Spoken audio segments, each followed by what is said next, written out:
Who's there? Stand and unfold yourself. Bring to this ground and lead me to the Dane. Say what, is Horatio there? A piece of him. Welcome, Horatio. Welcome, good Marcellus. What, has this thing appeared again tonight? I have seen nothing.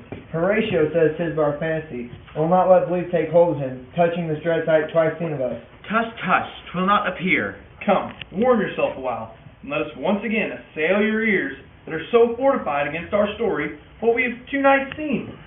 Well, let us hear Bernardo speak of this. Last night of all, when yon same star, that's westward from the pole, had made its course to illume that part of heaven, where now it burns, Marcellus and myself, the bell then beating one, Peace, break the off. Look where it comes again. in the same figure, like the king that's dead. That our scholar, speak to it, Horatio. Look it not like the king? Mark it, Horatio. Most like. It harrows me with fear and wonder. It would be spoke to. Question it, Horatio. What art thou that usurpest this time of night, together with that fair and warlike form in which the majesty of buried Denmark did sometimes march? By heaven, I charge thee, speak. It is offended. See, it stalks away. Stay! Speak! Speak! I charge thee, speak! 'Tis gone, and will not answer. How now, Horatio? You tremble and look pale. Is not this something more than fantasy? What think you on it? Before my God, I might not this believe without the sensible and true avouch of mine own eyes. Is it not like the king? As thou art to thyself. 'Tis strange. Thus twice before, and just at this dead hour, with martial stock hath it gone by our watch. And what particular thought to work I know not, but in the gross and scope of my opinion, this bodes some strange ruption to our state. But soft, behold, lo, where it comes again, I'll cross it, though it blast me. Stay, illusion, if thou hast any sound or use of voice, speak to me. If there is any good thing to be done that may to thee do ease and grace to me, oh, speak. Stop it, Marcellus. Shall I strike at it? Do if it will not stand. 'Tis here. 'Tis here. 'Tis gone. We do it wrong, being some people to offer it the show of violence. I was about to speak when the cock crew. Break we our watch up, and by my advice let us impart what we have seen tonight unto young Hamlet. Let's do it, I pray, and I this morning know where we shall find it most conveniently.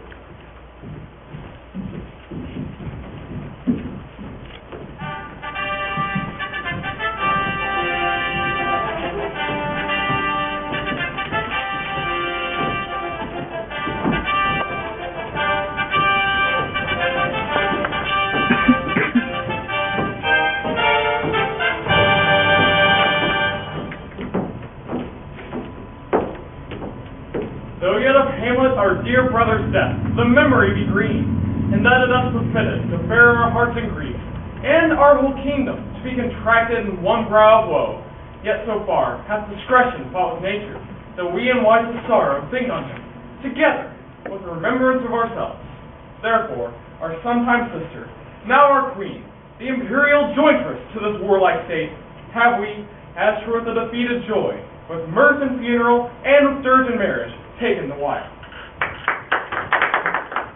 Nor have we here embarred your better wisdoms, which have freely gone with this affair along, for all our thanks. Now follows as you know, young Fortinbras, holding a weak supposal of our worth, or thinking by our late dear brother's death, our state to be disjoint, not a frame, colleagued with the dream of his advantage, he hath not failed to pester us with message, importing the surrender of those lands lost by his father, with all bonds of law, to our valiant brother. So much for him. And now, for ourselves, and for this time of meeting, thus much the business is. We have here to Norway, uncle of young Fortinbras, to suppress his further gate herein. We here dispatch you, good Cornelia, for bearer of this green to old Norway. Farewell, and may your haste commend your duty. In that and all things will I show my duty. We doubt at nothing. Heartily, farewell. But now, Laertes, what's the news with you? The head is not more native to the heart, the hand more instrumental to the mouth, than the throne of Denmark is to thy father. What would you have, Laertes? My dread lord, you leave in favor to return to France, from whence, though willingly I came to Denmark to show my duty in your coronation.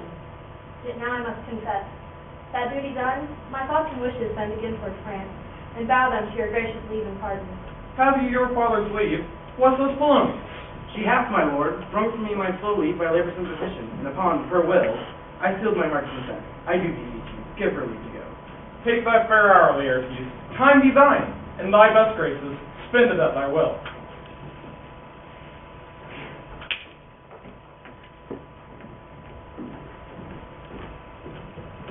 But now, my cousin Hamlet, and my son. A little more than kin and less than time. How is it the clouds still hang on you? Not so, my lord. I am too much in the sun. Good Hamlet, cast thy knighted color off, and let thine eye look like a friend on Denmark. Do not forever with thy veiled lids seek for thy noble father in the dust. Thou knowest 'tis common. All that lives must die, passing through nature to eternity. Aye, madam, it is common. If it be, why seems it so particular with thee? Seems, madam. Nay, it is. I know not seems. 'Tis not alone my inky cloak, nor customary suits of solemn black, nor windy suspiration of forced breath. No, nor the fruitful river in the eye. These indeed seem, for they are actions a man might play. But I have within which hath its show these, but the trappings and the suits of woe. 'Tis sweet and commendable in your nature, Hamlet, to give these morning duties to your father, but you must know, your father lost a father, that father lost his, the survivor bound in filial obligation to do obsequious sorrow for some term. But for severed obstinate condolence, 'tis a course of envious stubbornness, 'tis unmanly grief. We pray you, throw to earth this unprevailing woe, and think of us as of a father. For your intent to returning to school in Wittenberg is most retrograde to our desires. We beseech you, bend you to remain here in the cheer and comfort of our eye, our chiefest courtier, cousin, and our son. Let not thy mother lose her prayers, Hamlet. I pray thee, stay with us, go not to Wittenberg. I shall, and all my best, obey you, madam. Why, 'tis a loving and a fair reply. Be as ourself in Denmark. Madam, come. This most gentle and unforced accord of Hamlet is smiling to my heart. Come, away.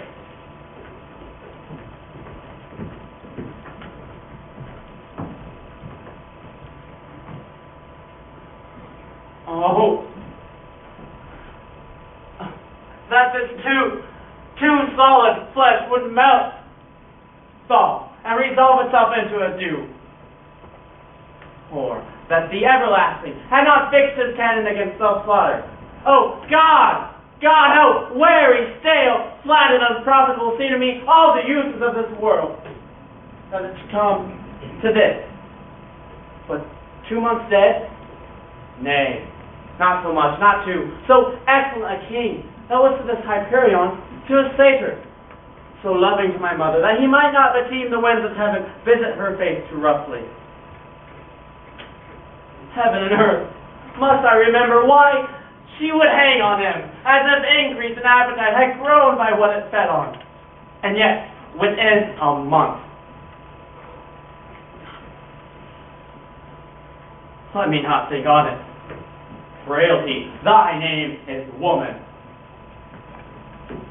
Why, she, even she, oh God, of each one's discourse of reason, would have mourned longer. But married with mine uncle, my father's brother, but no more like my father than I to Hercules, within a month.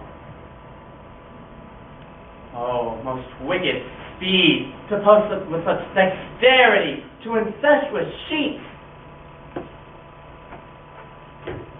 It is not, nor cannot come to good, but break my heart, for I must hold my tongue. Hail to your lordship. Horatio! For I do forget myself. The same, my lord, and your poor servant ever. What made you from Wentworth, Horatio? Marcellus! My good lord. I am very glad to see you. And good evening, sir. What, in faith, make you from Wittenberg? A truant disposition, good my lord. I would not hear your enemies say so. I know you are no truant. But what is your affair in Elsinore? We'll teach you to drink deep ere you depart. My lord, I came to see your father's funeral. I pray thee, do not mock me, fellow Greeks. I think it was to see my mother's wedding. Indeed, my lord, it followed hard upon. Thrift, Horatio. The funeral baked meat did coldly furnish forth the marriage table. My father, methinks I've seen my father. Where, my lord? In my mind's eye, Horatio. My lord, I think I saw him yesternight. Saw? Who? My lord, the king, your father. The king, my father. Season your admiration for a while, with an attent ear, so I may deliver. For God's love, let me hear. 2 nights together had these gentlemen, Marcellus and Bernardo, upon their watch in a dead waste in the middle of the night, been thus encountered a figure like your father, armed at point exactly cap of pie, appears before them, and in solemn march goes slow and stately by them. Thrice he walks by their oppressed and fierce surprised eyes. This to me in dreadful secrecy in part they did, and I with them the 3rd night kept the watch, whereas they had delivered, both in time, form of the same, each word made true and good. The apparition comes. I knew your father, and these hands are not more like.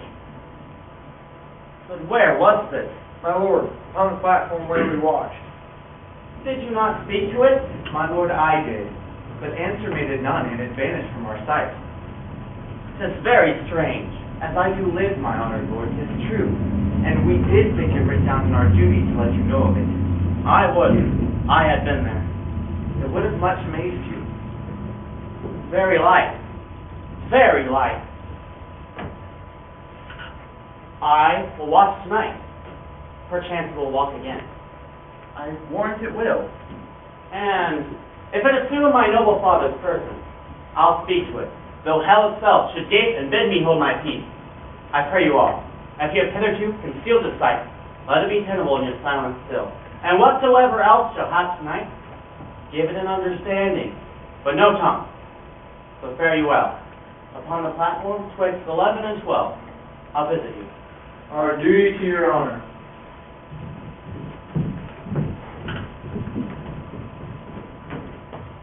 My father's spirit and arm, all is not well. I doubt some foul play if the night were come. Till then, sit still, my soul. Foul deeds will rise, though all the earth overwhelms them, to men's eyes.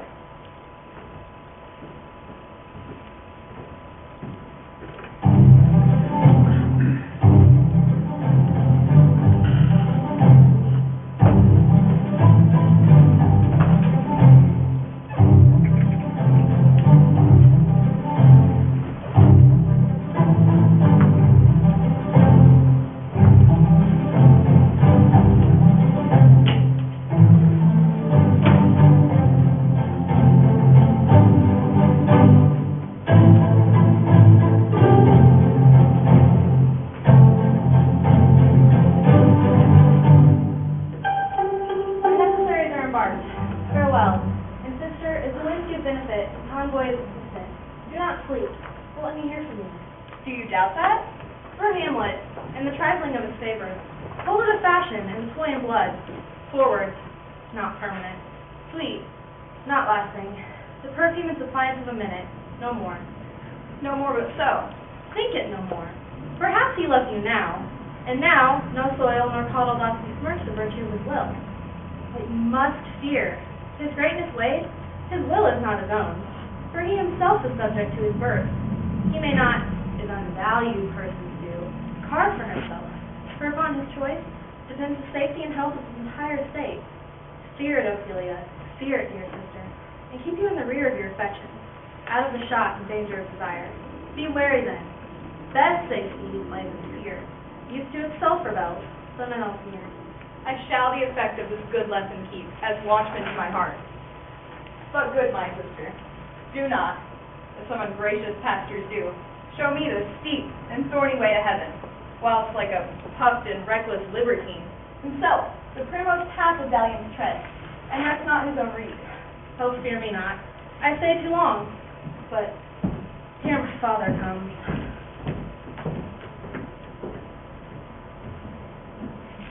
Yet here, Laertes? Aboard, aboard, for shame! The wind sits in the shoulder of your sails, and yet you are stayed for. There, my blessings with thee, and these two precepts in my memory. See thou character. Give thy thoughts no tongue, nor any unproportioned thought his act. Be thou familiar, but by no means vulgar. Beware of entrance to a quarrel, but being in it, bear that he pose may beware of thee. Give every man thy ear, but few thy voice. Take each man's censure, but reserve thy judgment. Costed I have it as I first combined, not expressed in rich fancy, not gaudy. For the apparel oft proclaims the man. Neither a borrower nor a lender be, for loan oft lose itself in friend alike, and borrowing dulls the edge of husbandry. But this above all, to thine own self be true. Thus follows as the night to day. Thou canst not then be false to any man. Farewell. My blessings be in this and thee. Most humbly do I take my leave, my lord. Time invite you go, your servants tend. Farewell, Ophelia, and remember well what I said to you. 'Tis in my memory lost, and you yourself shall keep the key of it. Farewell.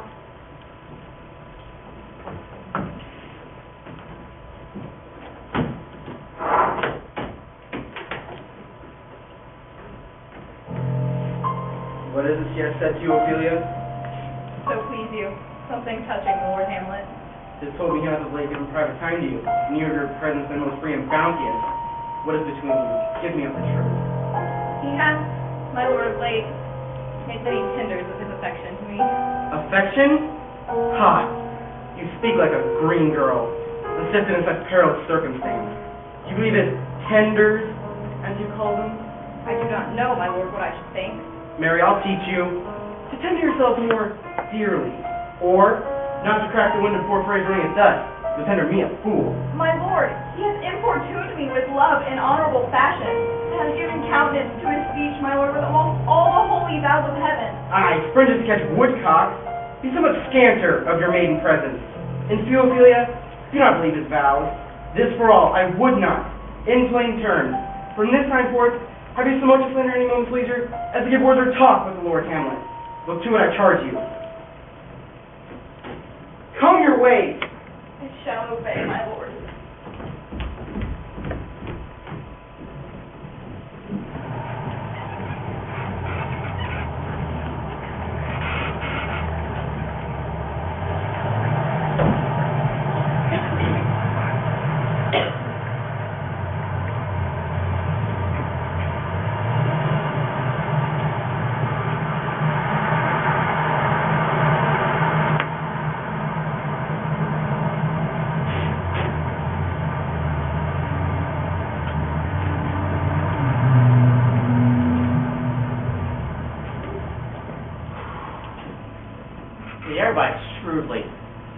Very cold.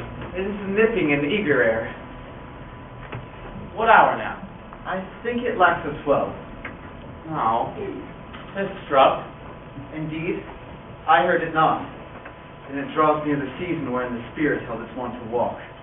Look, my lord, it comes.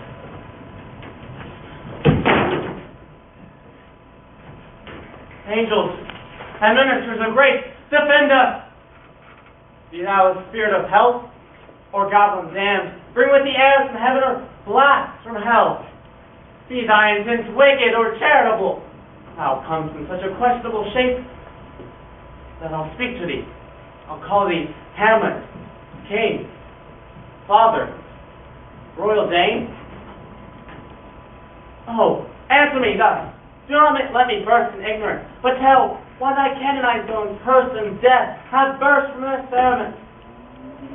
Say, what may this mean? Why? Wherefore? What should we do? It beckons you to go away with it. Look, with what courage action it waves you to more removed ground, but do not go with it. No, by no means.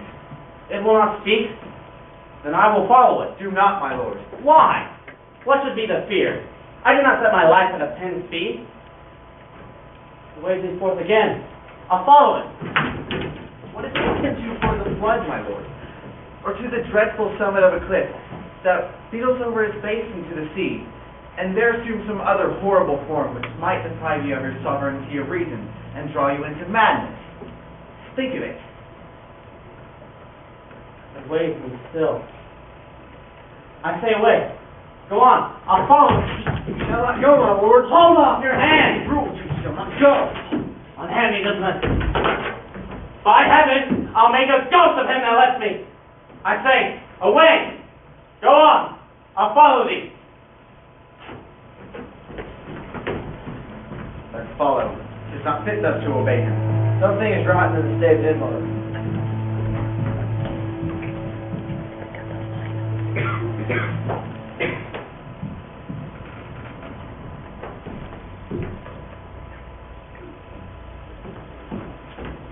Where wilt that lead me? Speak! I'll go no further. I will. My hour is almost come, when I to sulphurous and tormenting flames must render up myself. Alas, poor ghost. Pity me not, but lend thy serious hearing to what I shall unfold. Speak. I'm bound to hear. So art thou to revenge when thou shalt hear. What? I am thy father's spirit, doomed for a certain term to walk the night, and for the day confined to fast in fires, till the foul crimes done in my days of nature are burnt and purged away. List, Hamlet, oh list, if thou didst ever thy dear father love. Oh, God! Revenge his foul and most unnatural murder. Murder? Murder most foul, as in the best it is, but this most foul, strange, and unnatural. Oh, haste me to know it, that I might with wings as swift as meditation or the thoughts of love may sweep to my revenge. Now, Hamlet, hear. 'Tis given out that sleeping in my orchard a serpent stung me. But know, thou noble youth, the serpent that did sting thy father's life now wears his crown.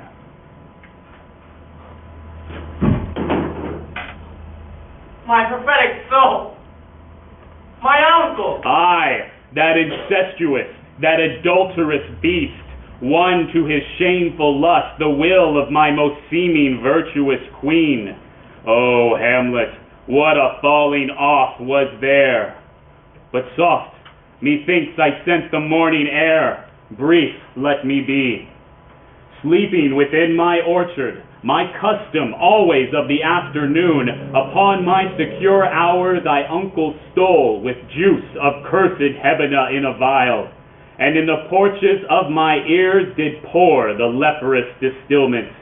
Thus was I, sleeping by a brother's hand, of life, of crown, of queen, at once dispatched, cut off even in the blossoms of my sin, no reckoning made, but sent to my account with all the imperfections on my head.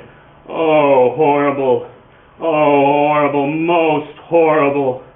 If thou hast named thee, bear it not. Let not the royal bed of Denmark be a couch for luxury and damned incest. But, howsoever thou pursuest this act, taint not thy mind, nor let thy soul contrive against thy mother aught. Leave her to heaven, and to those thorns that in her bosom lodge to prick and sting her. Fare thee well at once. The glowworm shows the matin to be near. Adieu, adieu, Hamlet. Remember me.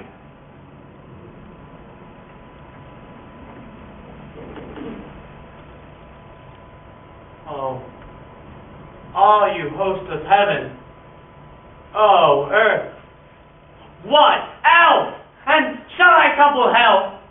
Remember thee, yea, from the table of my memory, I'll wipe away all trivial fond records, and thy commandment all alone shall live within the book and volume of my brain. Oh, a pernicious woman, oh, villain, villain, smiling, damned villain! Now, to my word. It is adieu, adieu, remember me. I have sworn it. My lord, my lord.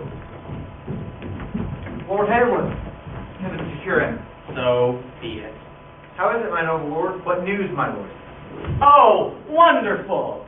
Good, my lord, tell it. No, you reveal it. Not I, my lord. Nor I, my lord. Touching this vision here, it is an honest ghost. Now let me tell you, and now, good friends, as you are, friends, scholars, and soldiers, give me but one poor request. What is it, my lord? We will. Never to make known we have seen here tonight. My lord, we will not. Nay, but swear it. In faith, my lord, not I. Nor I, my lord, in faith. Upon my sword. Swear! Aha, boy, sayest thou so? Come on, you hear this fellow in the cellar. Consent to swear. Propose the oath, my lord. Never to speak of this that you have seen. Swear by my sword. Swear! Come hither, gentlemen, and lay your hand again upon my sword. Swear by my sword, never to speak of this that you have heard. Swear by his sword! A worthy pioneer. Once more, remove, good friend. Oh, day and night, for this is wondrous strange. There are more things in heaven and earth, Horatio, than are dreamt of in your philosophy. But come, here, as before, never so help you mercy. How strange or odd, somever I bear myself, as I hereafter shall think meet to an antic disposition on, that you, at such time seeing me, never shall to note that you know aught of me. This is not to do. So grace and mercy at your most need help you swear. Swear! We swear. Rest, rest, perturbed spirits. So, gentlemen, let us go together, and rest your fingers on your lips, I pray. The time is out of joint. Oh, cursed spite, that ever I was born to set things right.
not know, but truly I do fear it.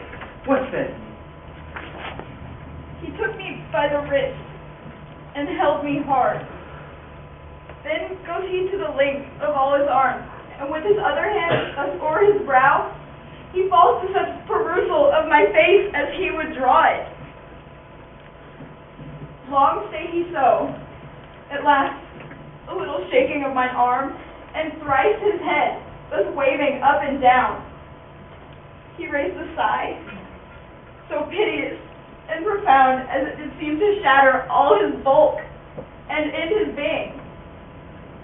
That done, he lets me go, and with his head over his shoulder turned, he seems to find his way without his eyes, for out of doors he went without their help. And to their last, then did their light on me. Come, go with me. I will go seek the king. This is the very ecstasy of love, whose violent property foredoes itself, and leaves the world a desperate undertaking. Have you given him any hard words of late? No, my good lord, but as you did command, I did repel his letters and deny his access to me. That hath made him mad. Come, go wait to the king, for this being known might move more grief to hide than hate to utter love.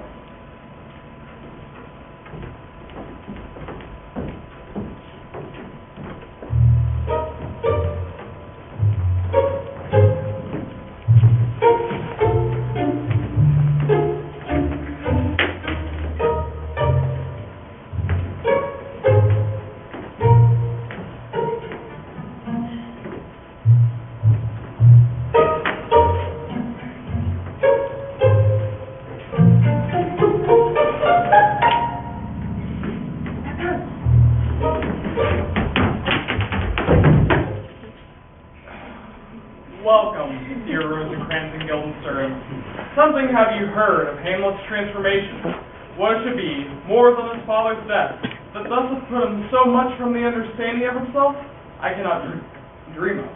I entreat you both, the being of so young days brought up with him, that you vouchsafe your rest here in our court, to gather as much as from occasion you may glean, whether aught to us unknown afflicts him thus, and open lies within the remedy. He hath much talked of you, and sure I am 2 men there are not living to whom he more adheres. If it will please you to show us so much gentry and goodwill as to spend your time with us a while, your visitation shall receive such thanks as fits a king's remembrance. Both your majesties might, by the sovereign power you have of us, put your judge pleasures more to command than to entreaty. But we both obey, and here give up ourselves in the full bed to lie our servants freely at your feet, to be commanded. Thanks, Rosencrantz and gentle Guildenstern. Thanks, Guildenstern and gentle Rosencrantz, and I beseech you instantly to visit my too much changed son.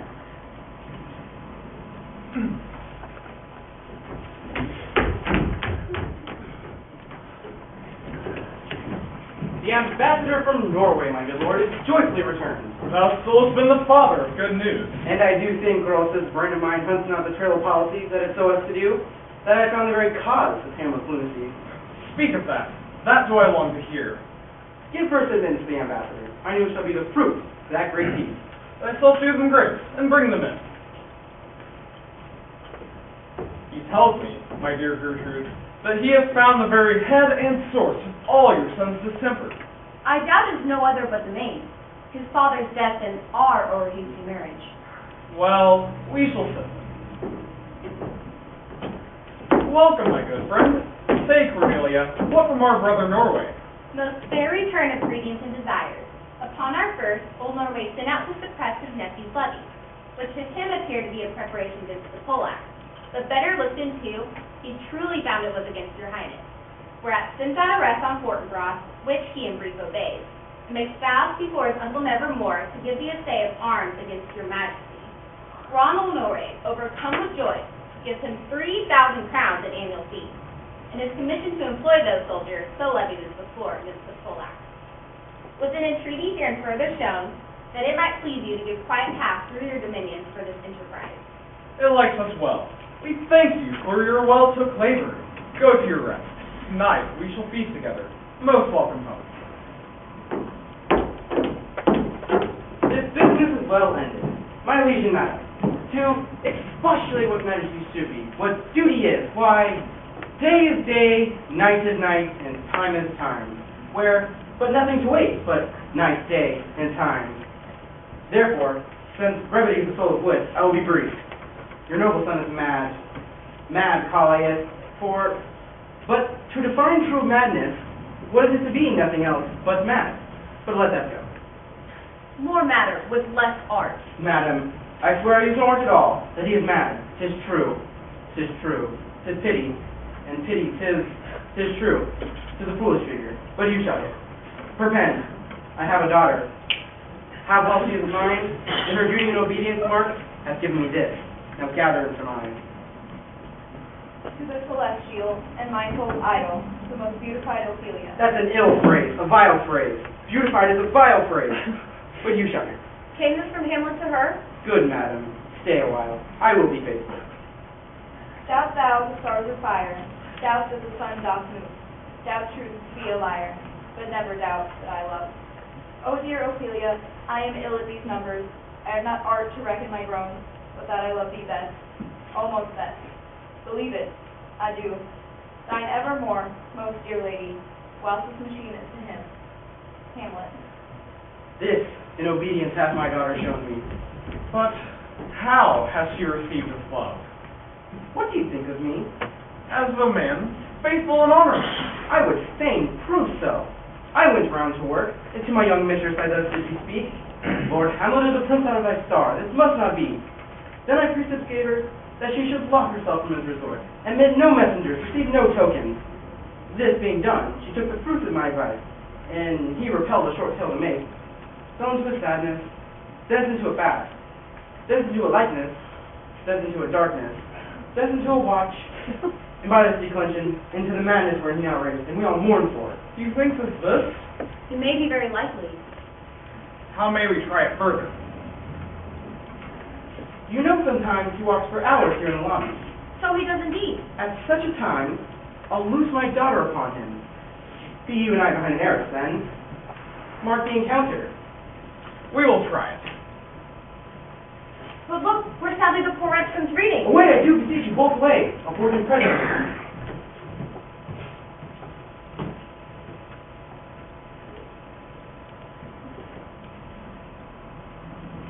How does my good Lord Hamlet? Well, God's mercy. Do you know me, my lord? Excellent well. You are a fishmonger. Not I, my lord. Then I would you were so honest a man. Honest, my lord? Aye, sir. To be honest as this world goes, is to be one man picked out of 10,000. That's very true, my lord. For if the sun breed maggots in a dead dog, being a good kissing carrion. Have you a daughter? I have, my lord. Let her not walk in the sun. Conception is a blessing. But as your daughter may conceive, friend, look to it. How say you by that? Still harping on my daughter. He is far gone, far gone. I'll speak to him again. What do you read, my lord? Word. Word. Word. What is the matter, my lord? Between who? The matter that you read, my lord? Slander, sir. For the Satirical Road says here that old men have gray beards, that their eyes purging thick amber and plum tree gum, and that they have a plentiful lack of wit, together with most weak hands. For yourself, sir, shall grow old as I am, if like a crab you could go backward. Though this be madness, yet there's a method in it. Will you walk out of the air, my lord? To my grave? Indeed, that is out of the air. How pregnant sometimes his replies are. My most honored lord, I do humbly take my leave of you. You cannot, sir. Take from me anything I will more willingly part with all, except my life. Except my life. Except my life. Fare you well, my lord.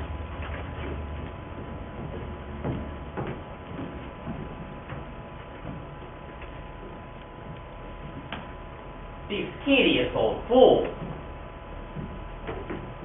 My honored lord! I don't see a lord! Ah, my excellent good friend! How dost thou, Guildenstern? Ah, Rosencrantz, good lad. How do ye both? As the indifferent children of the earth, happy in that we are not over happy. On fortune's cap we are not the very button. Nor the soles of her shoes? Neither, my lord. Then you live about her waist, or in the middle of her favors. Faith, her private suite. In the secret parts of fortune, oh, most true, she is a strumpet. What's the news? Nothing, my lord, but that the world's grown honest. Let me question more in particular. What have you, my good friend, deserved at the hands of fortune that she sends you to prison hither? Prison, my lord? Denmark's the prison. We think not so, my lord. Well then, 'tis none to you, for there's nothing either good or bad, but thinking makes it so. To me, it is a prison. Why then? Your ambition makes it one. No such matter. But in the beaten way of friendship, what makes you to Elsinore? To visit you, my lord. No other occasion. Beggar that I am foreign thanks, but I thank you. Were you not sent for? Is this your own inclination? Is this a free visitation? Come, deal justly with me. Come. What should we say, my lord? Why, anything, but to the purpose. There's a kind of confession in your looks, which your modesties have not craft enough to color. I know the good king and queen have sent for you. To what end, my lord? That you must teach me. But let me conjure you by the rights of our fellowship. Be even and direct with me, whether you were sent for or no. What say you? If you love me, hold not up. My lord, we were sent for. I will tell you why. So shall my anticipation prevent your discovery, and your secrecy to the king and queen molt no feather. I have of late, but wherefore I know not, lost all my mirth, foregone all custom of exercises, and indeed it goes so heavily with my disposition, that this goodly frame, the earth, seems to me but a sterile promontory. This most excellent canopy, this brave overhanging firmament, the air, look you, this majestical roof fretted with golden fire. Why, it appears no other thing to me than a foul and pestilent congregation of vapors. What a piece of work is man! How noble in reason, how infinite in faculty, in forms and moving, how express and admirable. In action, how like an angel. In apprehension, how like a god. The beauty of the world, the paragon of animals. And yet, to me, what is the quintessence of justice? Man delights not me. To think, my lord, that if you delight not in man, what lengthen entertainment the players shall receive from you. Hither they are coming to offer you service. What players are they? Even those you are wont to take delight in, the tragedians of the city. There are the players!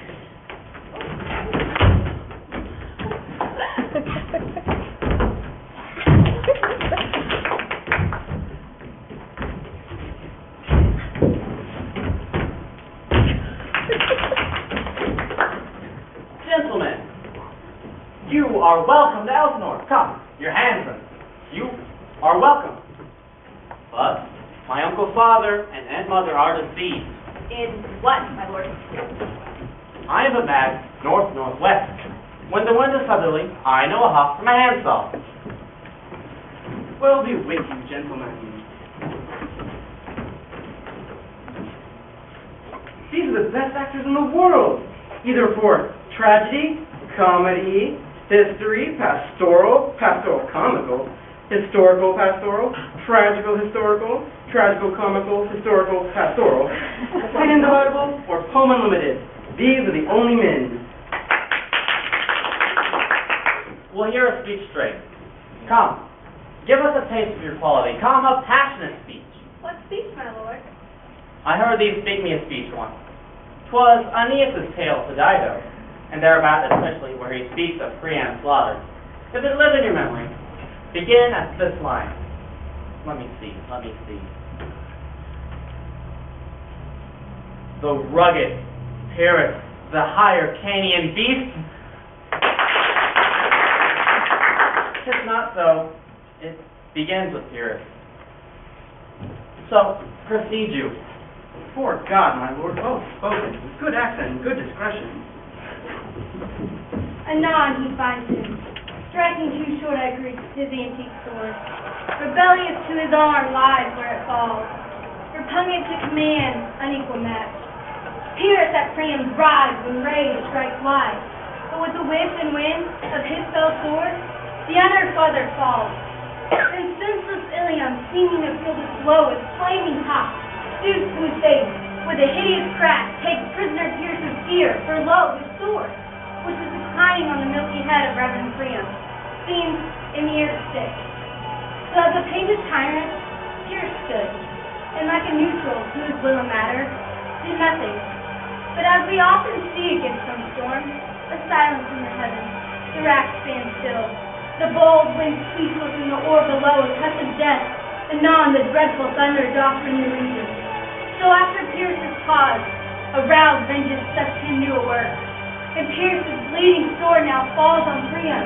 Out, out, begs trumpet fortune, all you gods. And General Synod, take away her power. Break all the spokes and fellies from her wheel, and bulge round naves down the hill of heaven, as low as to the sea. This is too long. Shout to the barbers with your beard. Prithee, say on. Come, Hecuba. But who, oh woe, has seen the moveless queen? The moveless queen. That's good. Moveless queen is good. Run barefoot up and down, threatening the flame. With bits and broom, a cloud upon that head. Relate the diadem stood in 4 rows about her lank and orching loins. A blanket and knee along with fear caught up, who this had seen with tongue and venom speak, against fortune's state with treason hath pronounced. But if the gods themselves did see her then, when she saw Pyrrhus make malicious sport, and mincing with his sword her husband's blade, the instant blasphemer that she made, unless things mortal move them not at all, would have made milk the burning eyes of heaven, and passion in the gods.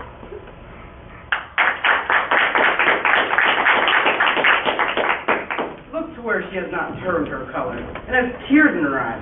I pray you no more. 'Tis well. I'll have you speak up the rest soon. Good my lord, will you see these players well bestowed? Do you hear? Let them be well used. My lord, I will use them according to their desert. God's body, kinsman, much better. Use every man after his desert, and who should escape whipping? Take them in. Come, sirs. Follow him, friends. Dost thou hear me, old friend? Can you play The Murder of Gonzago? Aye, my lord. We'll hear it tomorrow night. And you could for me study a speech of some 12 or 16 lines, which I would set down and insert in it. Could you not? Aye, my lord. Very well. Follow that lord, and look you mock him not. My friends, I leave you till night. You are welcome to Elsinore. Good, my lord. Myself, God by you.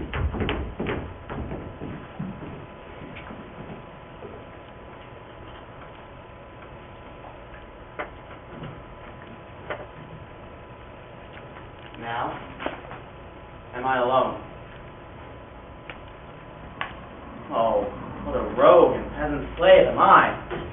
Is it not monstrous that this player here, but in a fiction, in a dream of passion, could force her soul to her own conceit, that from her working all her visage warm, tears in her eyes, distraction in her aspect, a broken voice, and her whole function was soon forming to her conceit, and all for nothing?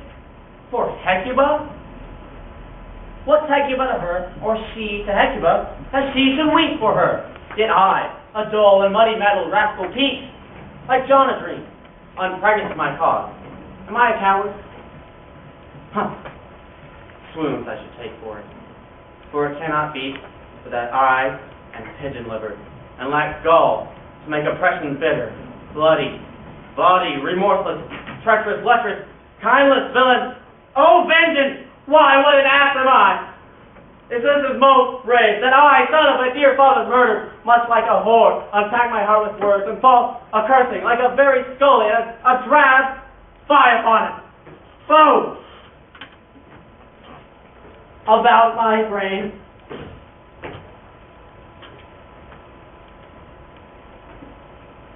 I have heard that guilty creatures sitting at a play have by the very cunning of the scene been struck so to the soul that they have professed their malefactions. I'll have these players play something like the murder of my father before mine uncle. I'll observe his looks, I'll tint him to the quick. If he but flinch, I'll know my course. I'll have grounds more relative than this. The place of things, where now catch the conscience of the king.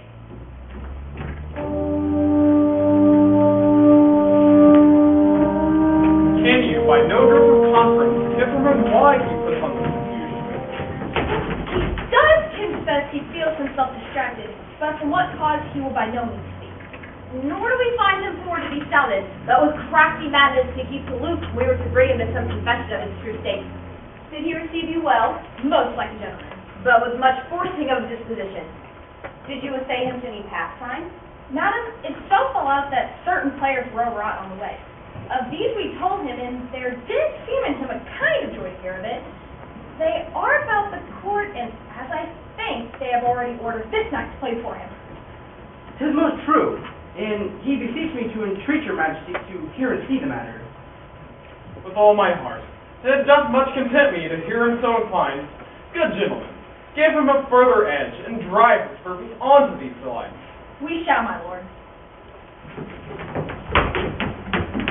Sweet Gertrude, leave us too, for we have closely sent for Hamlet hither, that he, as her by accident, may hear friend Ophelia, her father and myself, lawful Wakefield, will so bestow ourselves that seeing unseen, we may gather by him as he has behaved, if it be the affliction of his love or no, that thus he suffers for it. I shall obey you. And for your part, Ophelia, I do wish that your good beauty be the happy cause of Hamlet's wildness. Madam, I wish it may. Ophelia, walk you here. Read on this book, that such a show of exercise may color your loneliness. I hear him coming. Let's withdraw, my lord.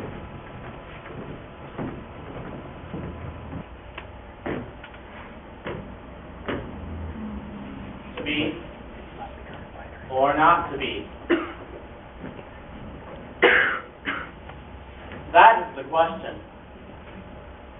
Whether 'tis nobler in the mind to suffer the slings and arrows of outrageous fortune, or to take arms against a sea of troubles, and by opposing in them, to die, to sleep no more. And by sleep to say we end the heartache, and the thousand natural shocks, that flesh is there too.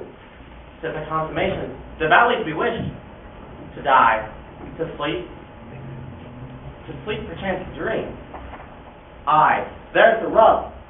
For in that sleep of death, what dreams may come, when we have shuffled off this mortal coil, must give us pause. There's the respect, and the calamity of so long life.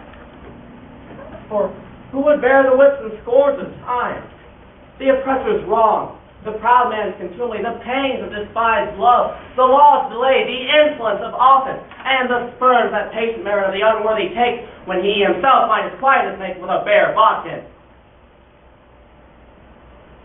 Who would mortals bear? To grunt and sweat under a weary life, but that's the dread of something after death, the undiscovered country from whose bourne no traveler returns, puzzles the will. It makes us rather bear those ills we have than fly to others we know not of. And thus, Conscience makes cowards of us all. And thus the native hue of resolution is sickly o'er with a pale cast of thought. And enterprises of great pith and moment with this regard turn their currents awry and lose the name of action. But stop you now, said fair Ophelia. Nymph and thy orphans be all my sons remembered. Good, my lord, how does your honor for this many a day? I humbly thank you. Well, well, well. My lord, I have remembrances of yours that I have long and longed to redeliver. I pray you now, receive them. No, not I. I never gave you aught. My honored lord, you know right well you did, and with them words of so sweet breath composed, as made the things more rich, their perfume lost. Take these again. Are you honest? My lord? Are you fair? What means your lordship? That as you be honest and fair, your honesty shall admit no discourse to your beauty. Could beauty, my lord, have better commerce than with honesty? Aye, truly. For the power of beauty would sooner transform honesty from what it is to a bawd than the force of honesty could transform beauty into its own likeness. I did love you once. Indeed, my lord, you made me believe so. You should not have believed me. For we cannot inoculate our old stock, but we shall relish of it. I loved you not. I was the more deceived. Get thee to a nunnery. Why wouldst thou be a breeder of sinners? I am myself indifferent honest, yet I could accuse me of such things it would have been better my mother had not borne me. We are errant knaves all. Believe none of us. Go thy ways to a nunnery.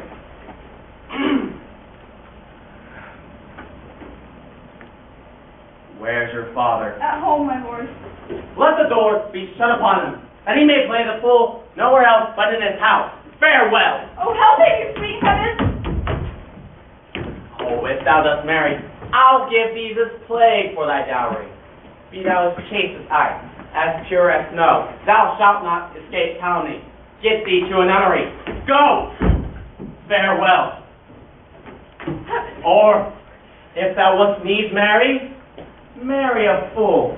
For wise men know well enough what monsters you make of them. To a nunnery. Go! And quickly too. Farewell. Oh, heavenly powers, restore him! I have heard of your paintings too. Well enough. God has given you one face, and you make yourself another. Go to. I'll no more on it. It hath made me mad. I say we will have no more marriages. Those that are married, all but one, shall live. The rest shall keep as they are. To a nunnery. Go. Oh, what a noble mind is here o'erthrown.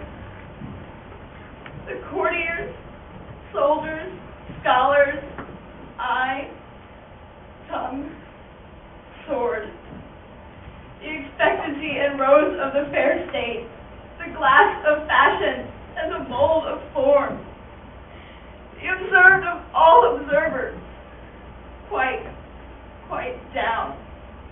And I, of ladies most deject and wretched, that sucks the honey of his music vows. Now see that noble and most sovereign, like sweet bells jangled out of tune, as harsh, that unmatched form, and feature of blown youth, blasted with ecstasy. Oh, woe is me, who has seen what I have seen, see what I see. Love, his affections do not that way tend. There's something in his soul, and I do doubt the hatch and disclose will be of some danger, which to prevent, I have in quick determination set it down. He shall speed to England for the demand of our neglected tribute. What think you on it? It shall do well, but yet I do believe that the origin and commencement of this grief has sprung from neglected love. How now, Ophelia? You need not tell us what Lord Hamlet said. We heard it all. My lord, do as you please. But if you shall hold it fit after the play, let his queen mother on one entreat him to show his grief. All be played, so please you, in the ear of all their conference. If she find him not, to England send him, or confine him to where your wisdom best shall think. It shall be so.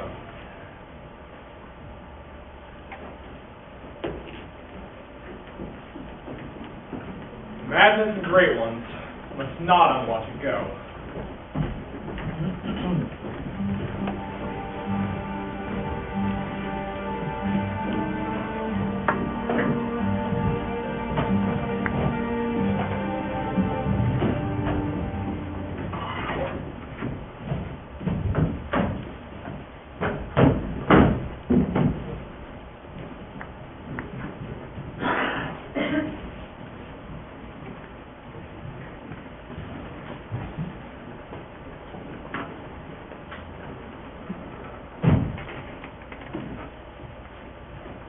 What ho, Horatio? Here, Lord, at your service. Thou art even as just a man as ever my conversation coped withal. Oh, my dear Lord. Give me that man that is not passion's slave, and I will wear him in my heart's core, aye, my heart of hearts, as I do thee. There's a play tonight before the king. One scene of it comes near the circumstance which I have told thee my father's death. I prithee, once thou seest this act afoot, observe mine uncle. If it's a cult of guilt, do not itself unkennel in one speech, is a damned ghost we have seen. Give him heedful note. And we will both our judgments join in censure of this teaming. Well, my lord, if ye steal out whilst this play is playing and escape detecting, I will bid the death. They are coming to the play. I must be idle. Get you a place.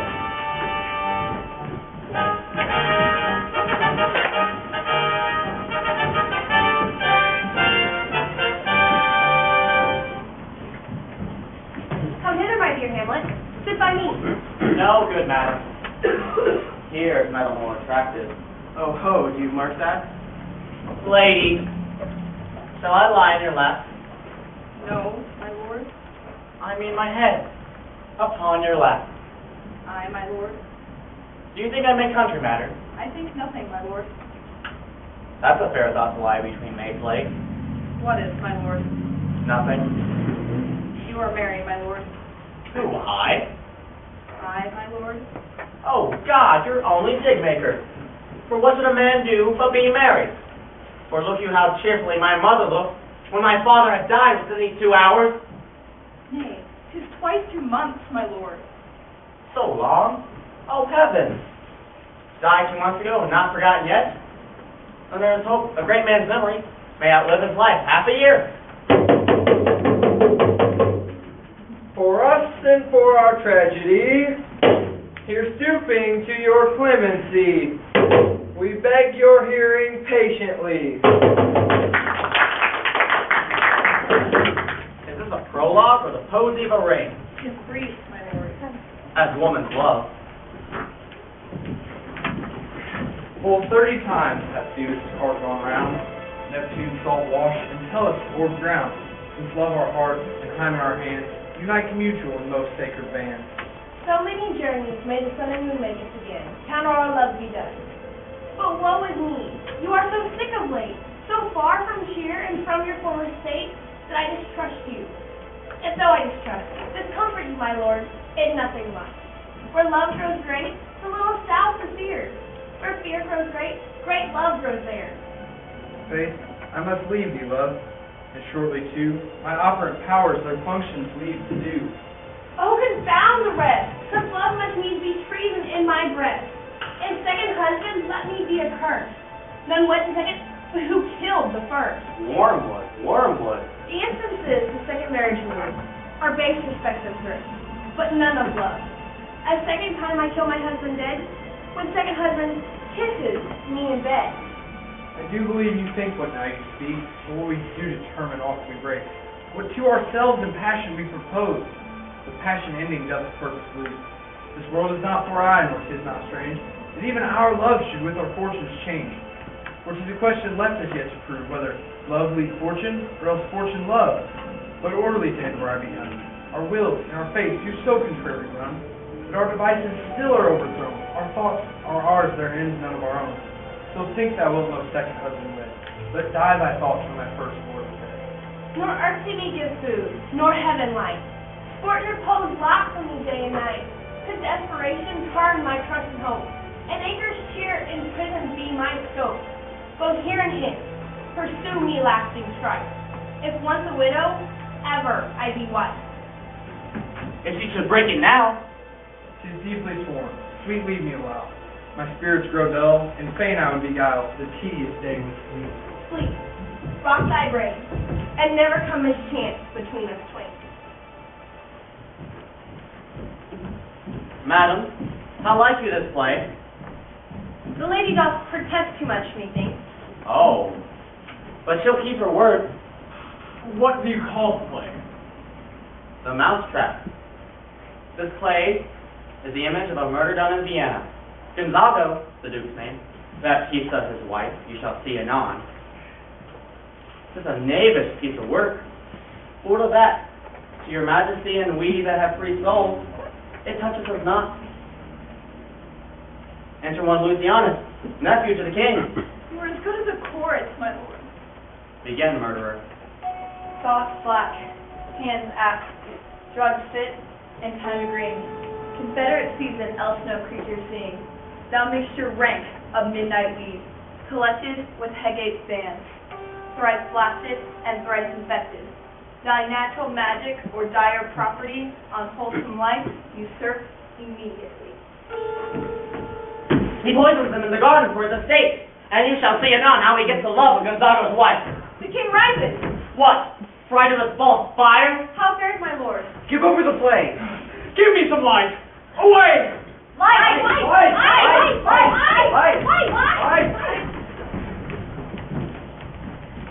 Oh, good Horatio. I'll take that ghost's word for £1,000. Just proceed. Very well, my lord. Upon the talk of the poisoning, I did very well note him. come, some music, come, the recorders, come, some music. Good, my lord. Vouchsafe me a word with you. Oh, sir, a whole history. The king, sir, Aye, sir, what of him? in his retirement marvels his tempers. With drink, sir? No, my lord, rather with colic. Your wisdom would show itself more richer to signify this to his doctor. The queen, your mother, the most great affliction of fear, hath sent me to you. You are welcome. If it shall please you to make me a wholesome answer, I will do your mother's commandment. If not, your pardon and my return shall be the end of my business. My mother, you say? Your behavior has struck her into amazement and admiration. Oh, wonderful son that can so astonish a mother. But is there no sequel at the heels of this mother's admiration? In part, She desires to speak with you in her closet ere you go to bed. we would obey, for she 10 times our mother. Have you any further trade with us? Good, my lord. What is the cause of your distemper? Oh, the recorder. Let me see one.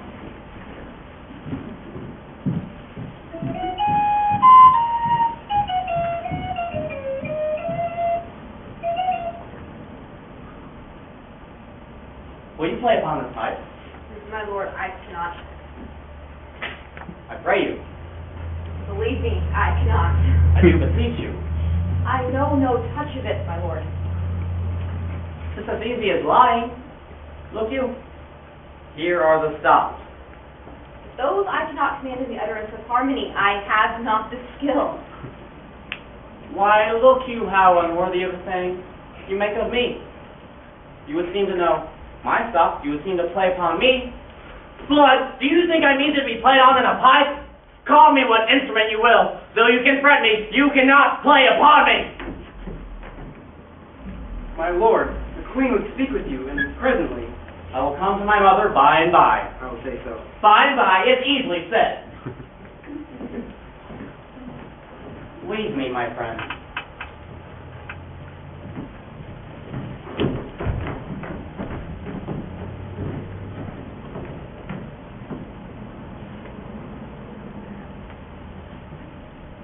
Tis now the very witching time of night, when churchyards yawn, and hell itself breathes contagion to this world. Now could I drink hot blood, and do such bitter business as the day would quake to look on. Now to my mother. Let me be cruel, not unnatural. I'll speak daggers to her, but use none. How in my words soever she be chent, to give them sealed, never my soul consent.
Last man in this range.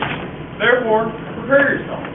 I shall at your commission forthwith dispatch, and he shall to England along with you. We will ourselves survive. Arm you, I pray you, to a speedy voyage. We will haste us.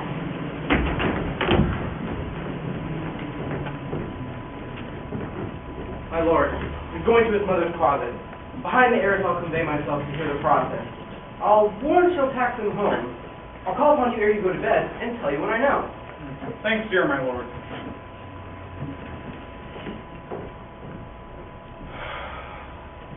Oh, my offense is rank.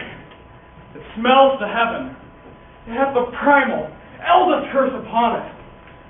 A brother's murder. Pray can I not, though inclination be as sharp as will. What if this cursed hand were thicker than itself of brother's blood? Oh, is there not rain enough in the sweet heavens to wash it white as snow? And oh, what form of prayer could serve my turn? Forgive me my foul murder. This cannot be, for I am so possessed of the effects for which I did the murder. My crown, mine own ambition, and my queen. May one be pardoned and still retain the offense? Try what repentance can. What can it not? So what can it, when one cannot repent? Bow, stubborn knees, and heart with strings of steel, be soft as the sinews of the newborn babe. All may be well.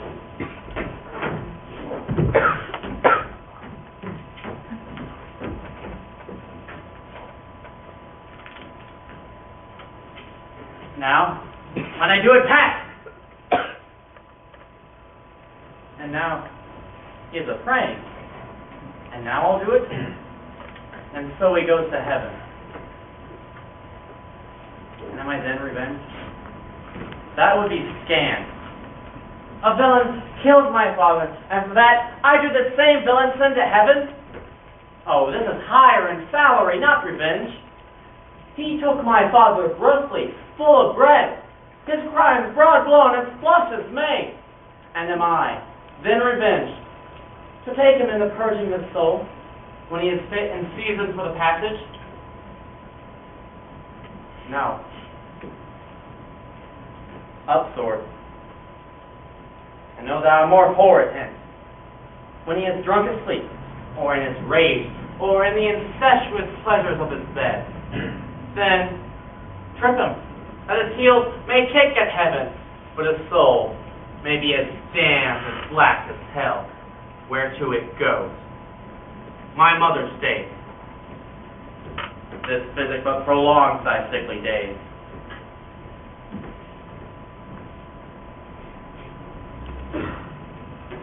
My words fly up. My thoughts remain below. Words without thoughts never to heaven go.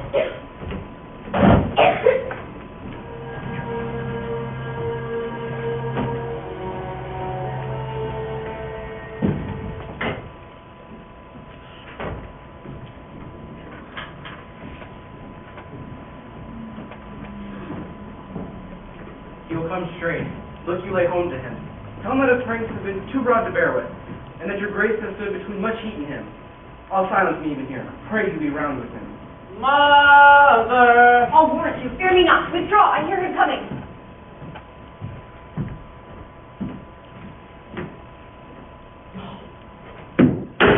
Now, mother, what's the matter? Hamlet, thou hast thy father much offended. Mother, you have my father much offended. Come, come. You answer with an idle tongue. Go, go. You question with a wicked tongue. Have you forgot me? No. By the rood, not so. You are the queen, your husband's brother's wife. But would it were not so, you are my mother. Nay, then I'll set those to you that can speak. Come, come, and set you down. You go not till I set you up a glass, where you may see the inmost part of you. What wilt thou do? Thou wilt not murder me. Help! Help, ho! What, ho? Help! How now? A rat? Dead for a ducat! Dead! Oh, me. What hast thou done? Nay, I know not. Is it the king? Oh, what a rash and bloody deed is this. A bloody deed. Almost as bad, good mother, as kill a king and marry with his brother. Kill a king? Aye, lady. 'Twas my word.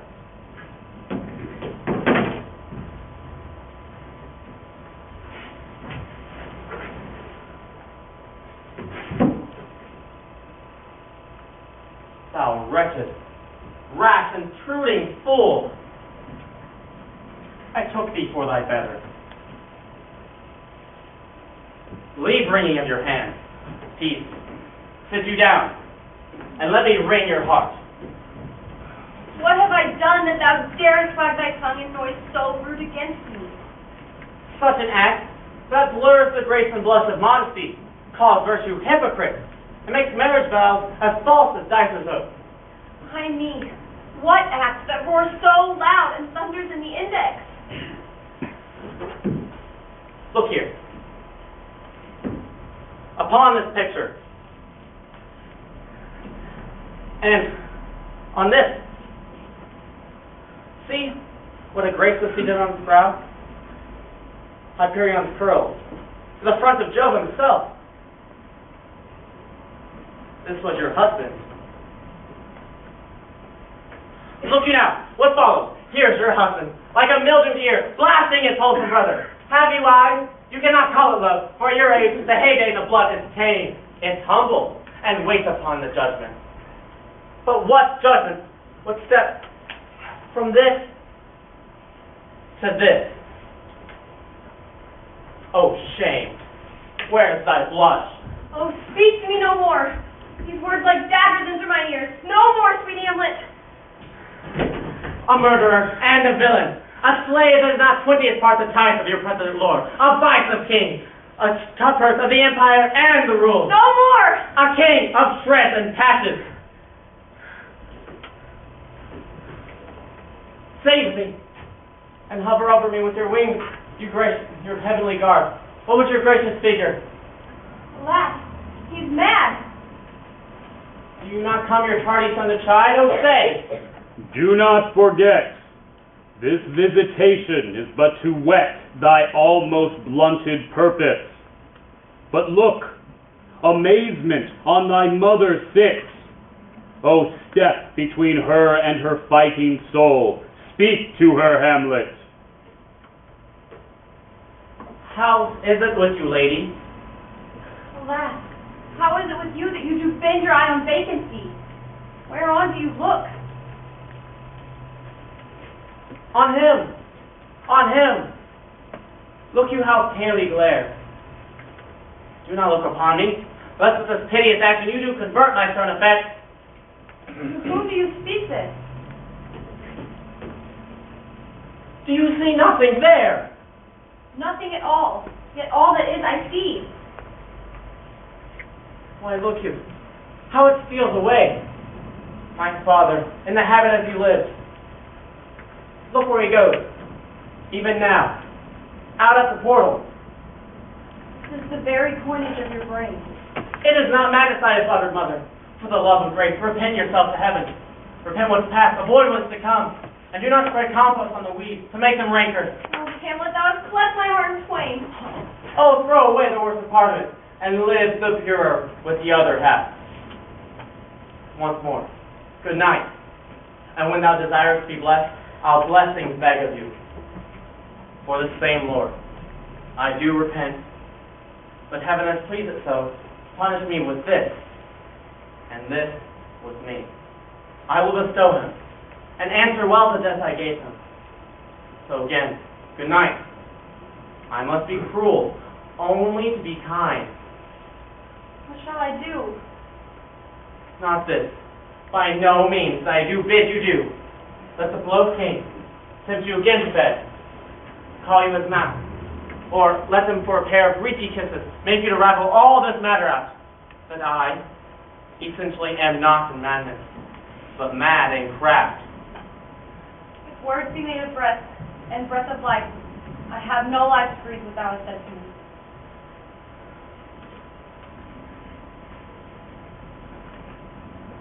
I must to England. You know of that. Alack, I had forgot. This is so concluded on. There's letters sealed, and my two school fellows, whom I will trust as Adder's fame, they bear the mandate. So good night indeed. This counselor is now most still, most secret, and most grave, who in life was a foolish, prating knave. Come, sir. Draw toward an end with you.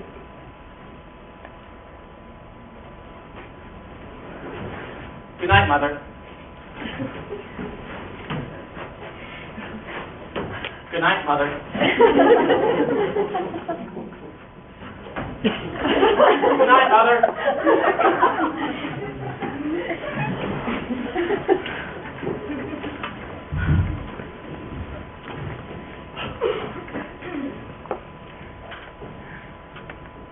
What?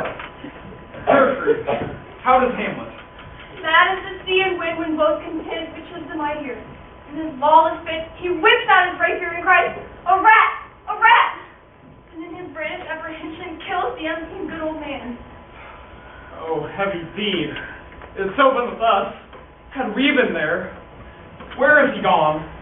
To draw apart the body he has killed. Gertrude, come away. The sun shall no sooner the mountains touch, but we will ship him hence. Ho! Guildenstern! Friends, both, go join you with some further aid. Hamlet in madness hath Polonius slain, and from his mother's closet hath he dragged him. Go seek him out, speak fair, and bring the body to the chapel. I pray you, hasten this! Oh, come away.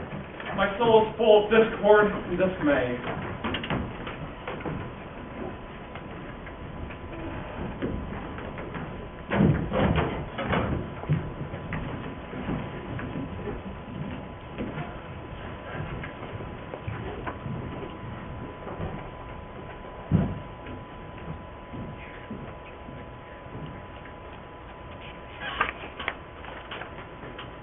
Safely stowed.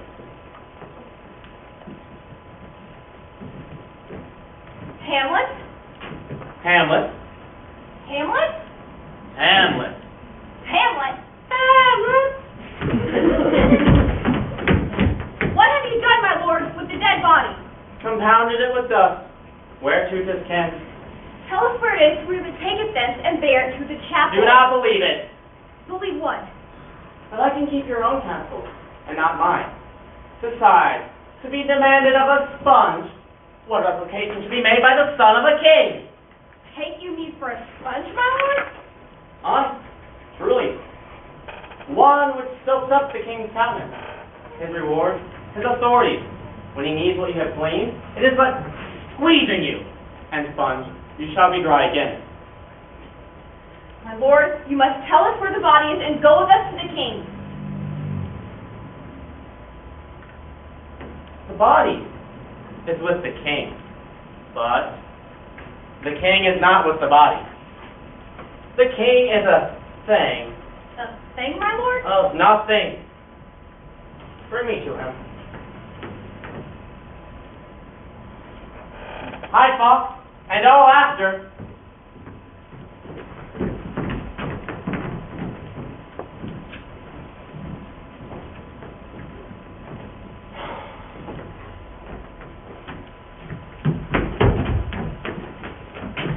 How now? What has befallen? With the dead body bestowed, my lord, we cannot get from him. But where is he? Without, my lord, guarded to know your pleasure. Bring him for us. Ho, Guildenstern! Bring in, my lord!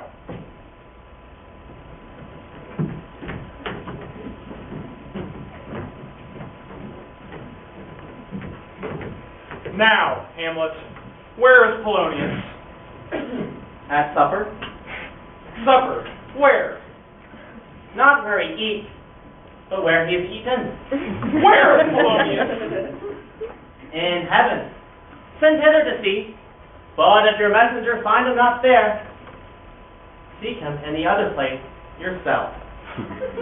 But indeed, if you find him not within the month, you shall know him as you go up the stairs into the lobby. Go seek him there. He will stay till you come. Hamlet, this deed of thine, for thine especial safety, which we do tender, must ship thee hence. Therefore, prepare yourself for England. For England? I, Hamlet. Good. Farewell, dear mother. Thy loving father, Hamlet. Mother. Father and mother is man and wife. Man and wife is one flesh. And so, my mother. Come. For England. Follow him at foot. Tempt him aboard with speed. Delay it not.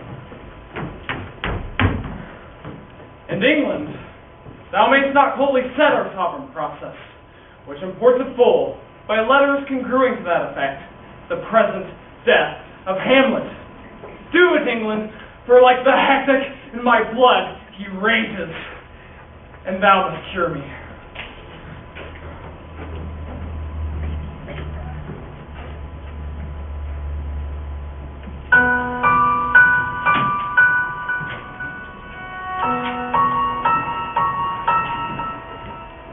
I will not speak with her. She is importunate. Indeed, distract. Her mood will needs be pitied. What would she have? She speaks much of her father. Says she hears there are tricks in the world, and hymns and beats her heart. Indeed would make one think there might be thought, though nothing sure, yet much unhappily. For good she was spoken with. Let her come in. To my sick soul, as sin's true nature is, each voice seems prologue to some great amiss. So full of artless jealousy is guilt, spills itself, and fearing to be spilt.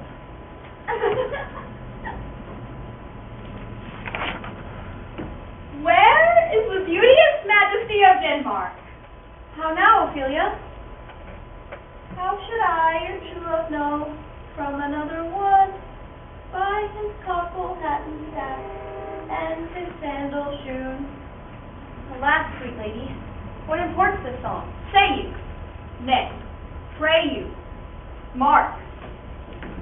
He is dead and gone, lady, he is dead and gone. At his head of brass green turf, at his heels of stone. Nay, but Ophelia, pray you, mark. White his shroud as the mountain snow. Alas, look here, my lord. Larded all with sweet flowers, which bewet the grave did not go with true love showers. How do you, pretty lady? Well, God healed you. They say the owl was a baker's daughter. Lord, we know what we are, but not what we may be. God be at your table. And feed upon her father. Praise! Let's have no words of this. But when they ask you what it means, say you this. Tomorrow is St. Valentine's Day, all in the morning betime, and I, a maid at your window, to be your Valentine. Then up he rose and donned his clothes and ducked the chamber door. Let in the maid, let out a maid, never departed more. Ophelia. Indeed, La, without an oath, I'll make an end on it. By gifts and by St. Charity, lack and fie for shame. Young men will do it if they come to it. By cause they are to blame. Quoth she, before you tumbled me, promised me to wed. He answers, so what I had done by yonder sun. And thou hast not come to my bed. How long has she been thus? I hope all will be well. We must be patient. But I cannot choose but weep to think that they should lay him in the cold ground. My sister shall know of it. And so, I thank you for your good counsel. Come, my coach. Good night, ladies. Good night, sweet ladies. Good night. Good night, ladies. Follow her close. Good night. Give her good watch, I pray you. Oh, this is the poison of deep grief. It springs all from her father's death. And now behold, oh, Gertrude, Gertrude! Her sister is in secret come from France, and wants not buzzers to infect her ear with pestilent speeches of her father's death. What noise is this? Oh, that vile king, give me my father! Calmly to Laertes, that drop of blood that's come proclaims me bastard, cries cuckold to my father. What is the cause, Laertes? Does that rebellion look so giant-like? Speak. Where is my father? Dead. But not by him. How came he dead? I'll not be juggled with. To hell, allegiance. Let come what comes. Only I'll be revenged most thoroughly for my father. I am guiltless of your father's death, and the most sensible in grief for it. It shall as level to your judgment pierce, as day does to your eye. How now? What noise is this?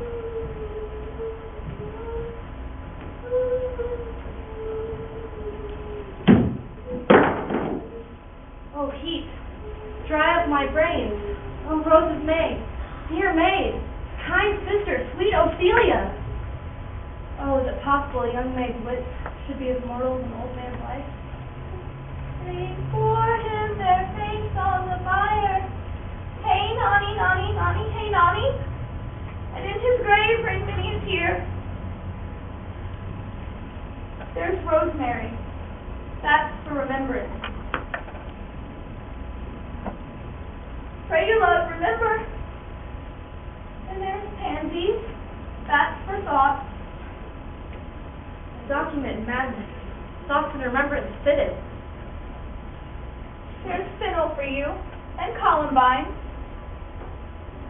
There's rue for you, and here's some for me. We may call it Arbor Grace and Sundays. Oh, but you must wear your rue with a difference. There's a daisy. I would give you some violets, but they withered all when my father died. They say he made a good end. Thought and affliction, passion, hell itself. She turns the favor into prettiness. And will he not come again? And will he not come again? No, no, he is dead.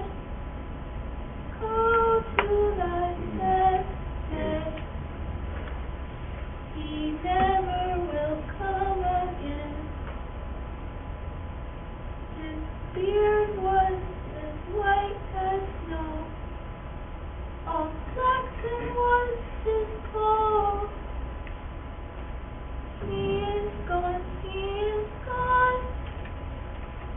And he cast away. Oh, God have mercy on his soul, and of all Christian souls. I pray God by you, Do you see this? Oh, God. Laertes, go but apart. Make choice of whom your wisest friends you will, and they shall hear and judge, twixt you and me.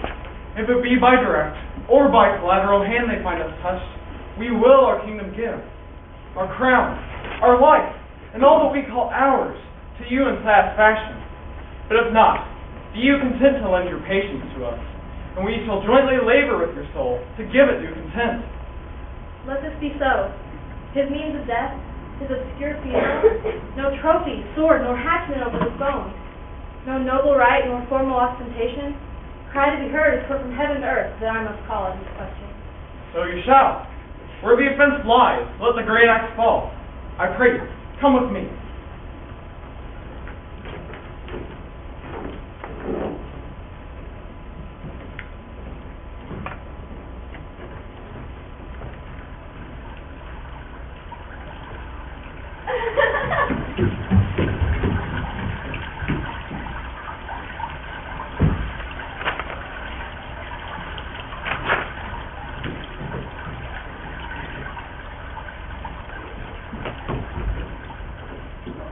God bless you, sir. Let him bless thee too. He shall, sir, if it please him. I have letters for you, sir. They come from me back, sir, those bound for England. Your name be Horatio, as I am led to know it is. Horatio, when thou shalt have overlooked this, give this fellow some means to the king. He has letters for him. Ere we were 2 days old at sea, a pirate of very warlike appointment gave us chase. Finding ourselves too slow of sail, we put on a compelled valor, and in the grapple I boarded them.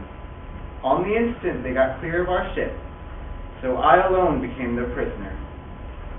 They have dealt with me like thieves of mercy, but they knew what they did. I am to do a good turn for them. Let the king have the letters I have sent, and repair thou to me with as much speed as thou wouldest fly death. I have words to speak in thine ear will make thee dumb, yet are they much too light for the oar of the matter. This good fellow will bring me where I am. Rosencrantz and Guildenstern hold their course for England. Of them I have much to tell thee. Farewell. He that knoweth thine, Hamlet. Come. I will give you way for these your letters, and do it the speedier that you may direct me to him from whom you brought them.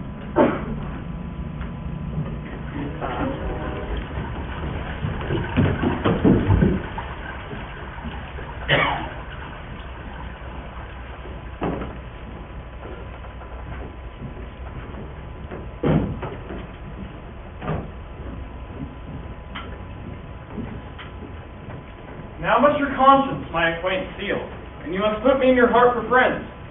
Since you have heard, and with a knowing ear, that he, which hath your noble father slain, also pursued my life. It well appears. But tell me why you proceeded not against these deeds. Oh, for 2 special reasons. The queen, his mother, lives almost by his looks. And as for myself, she is so conjunctive to my life and soul, that I could not but buy her. The other motive, to which a public count I might not go, is the great love the general gender bear him. So I have a noble father lost, a sister driven into desperate terms. But my revenge will come. Break not your sleeves for that. You shortly shall hear more. I love your father, as we love ourselves, and I hope will teach you to imagine. How now? What news? Letters, my lord, from Hamlet. This to your majesty, and this to the queen. From Hamlet. Laertes, you shall see them. Leave us. High and mighty, you shall know I am set naked upon your kingdom. Tomorrow shall I beg leave to see your kingly eyes, when I shall, first asking your pardon thereunto, recount the occasion of my sudden and more strange return. Hamlet, what should this mean? Are all the rest come back? Or is it some abuse and no such thing? I'm lost in it, my lord. But let him come. It warms the very sickness in my heart that I shall live and tell him to his peace. Thus it is said. If it be so, Laertes, will you be ruled by me? My lord, I will be ruled. If all's right. You've been talked of since you traveled much. And in Hamlet's hearing, a certain quality wherein they say you shine. 2 months since, here was a gentleman of Normandy, he made confession of you, and gave you such a masterly report, in art and in exercise, and of rapier most especially, that he cried out, "'Twould be a sight indeed if one could match you." Ma'am, this report of his did Hamlet so envenom with his envy, that he could nothing do but wish and beg your sudden coming over, to play with him. Now out of this. What out of this, my lord? Hamlet has come back, all that you do, to prove yourself your father's daughter, indeed, more than in words. Cut his throat in the church. Murder should nowhere sanctuarize. Revenge should have no bounds.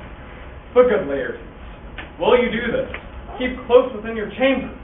We'll put on those will praise your excellence, bring you in fine together, and wager on your head. He being remiss will not peruse the foils, so that with ease, or with a little bit of shuffling, you may choose the sword unfaded, and the passive practice requite him for your father. I will do it, and for that purpose, I'll anoint my sword. The function of a mountebank is so immortal that but dip a knife into it, no cataclysm can save the thing from death that is scratched with all. I'll skull him slightly, but if I cut him, it may be death. Let's further think of this. This project should have a back or second. So, let me see. We'll make a solemn wager on your cunnings. I have it. When in your motion you're hot and dry, as to make your bouts more violent to that end, and then he calls for drink. I'll have prepared him a chalice for the nonce, for on but sipping, if he by chance escape your venom stuck, our purpose may hold there. How now, sweet queen? One woe doth tread upon another's heel, so fast they follow. Your sister's drowned, Laertes. Drowned? Where? There is a willow grows to slant the brook, that shows his poor leaves in its glassy stream. There, with fantastic garlands did she come, of crowflowers, nettles, daisies, and long purples, that liberal shepherds give a grosser name, but our cold maids do dead men's fingers call them.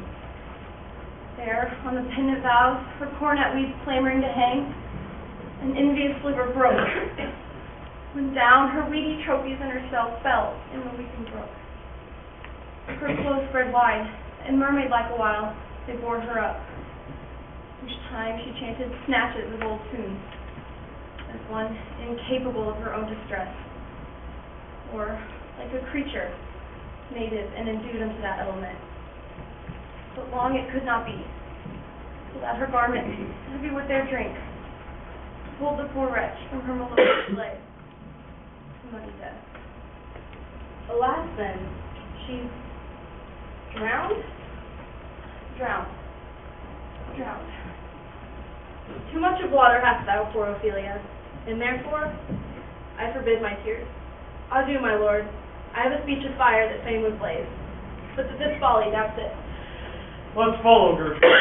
How much I had to do to calm her rage. Now I fear that this will give it rise again. Therefore, let's follow.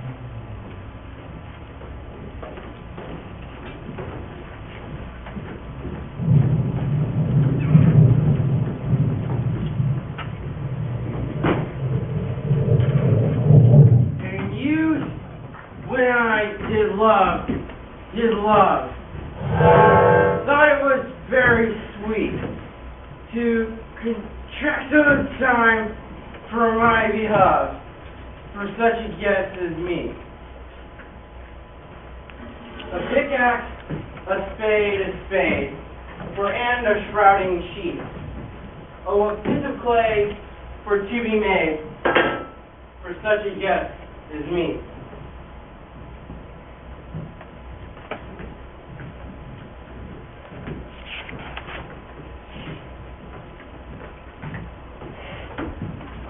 Whose grade is this, sirrah? Mine, sir. Oh, a piece of clay for to be made, for such a guest as me. I think it be thine indeed, for thou liest in it.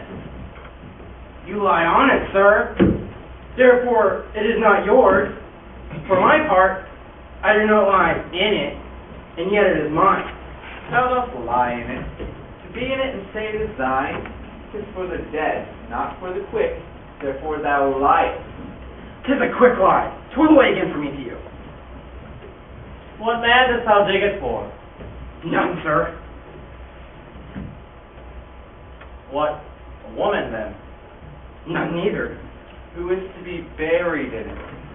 One that was a woman, but rest her soul, she's dead.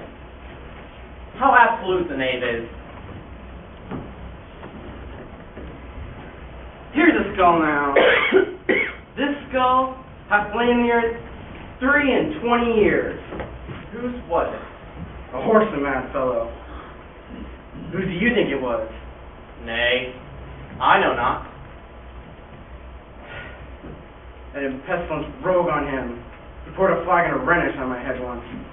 This skull, sir, was your skull. The king's jester. This? Even that. Let me see.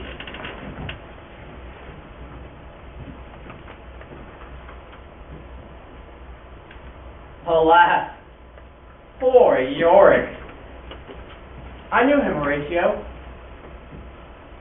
A fellow of infinite jest, of most excellent fancy. And now, he has borne me on his back 1,000 times, and now how poor to my imagination it is. My gorge rises at it. Where be your guides now? Your gambols, your songs, your flashes of merriment that were wont to set the table on a roar. Not one now? To mock your own grinning? Quite chapfallen. To what baseless uses we may return, Horatio. But stop! Here comes the king, the queen. And who is this they follow whom such fame right? Pass we awhile, and mark!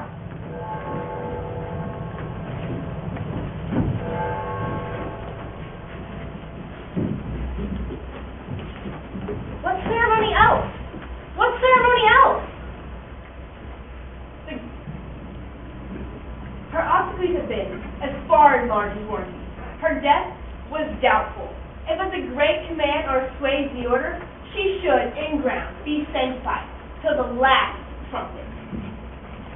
Must there be no more done? No more be done. I tell thee, churlish priest, a ministering angel shall my sister be, when thou liest howling. What? The fair Ophelia? Sweets to the sweet, farewell. I hoped thou shouldst have been my Hamlet's wife. I thought thy bride bed to have sex, sweet maid, and not have strewed thy grave. Hold off the earth a while, till I caught her once more in mine arms. Now pile your dust upon the quick and dead, till of this flat, a mountain you have made. What is he? Whose grief bears such an emphasis? The devil take thy soul! Ah, I prithee, take thy fingers from my throat! For though I have London at the rest, yet I have within me something dangerous, which let thy wisest fear. Hold off thy hand! Force them asunder! Hamlet! Hamlet! Good, my lord, be quiet. I loved Ophelia. 40,000 sisters could not, with all their quantity of love, make up my sum. Oh, he is mad, Laertes. For love of God, forbear him! I'll do it. Dost thou come here to whine, to outface me with leaping in her grave? Be buried quick with her, and so will I. This is mere madness, and thus a while the fit will work on him. Hear you, lady. What is the reason that you must use me thus? I loved you ever. But it is no matter. Let Hercules himself do what he may. The cat will mew, and dog will have his day. I pray you, good Horatio, wait upon him. Strengthen your patience in our last night's speech. We'll put the matter to the present push. Good Gertrude, set some watch over your son. This grave shall have a living monument. An hour of quiet shortly shall we see. Till then in patience, our proceeding be.